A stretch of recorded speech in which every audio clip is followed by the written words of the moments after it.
咩叫做養豆啊？要養幾耐啊？你買咗新鮮烘焙嘅咖啡豆咧，急不及待咁樣沖煮喎，點知味道怪怪地嘅？問題可能係你冇養到豆啊！今日咧同你破解呢個喺咖啡界嘅潛規則。養豆係俾剛剛烘焙好嘅豆咧係休息嘅過程嚟嘅。點解要養啊？因為烘焙咧會令到咖啡豆產生大量嘅二氧化碳，就好似汽水咁，氣體爆棚。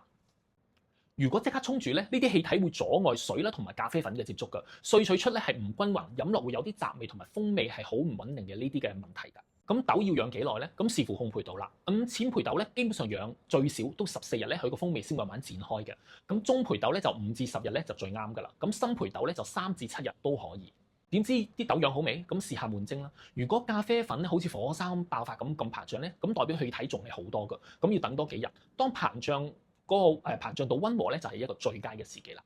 養豆嘅秘訣就係用有氣閥嘅咖啡袋或者密封罐嚟儲存，避開陽光同埋高溫，咁風味咧先鎖得住，同埋可以 keep 得比較耐少少。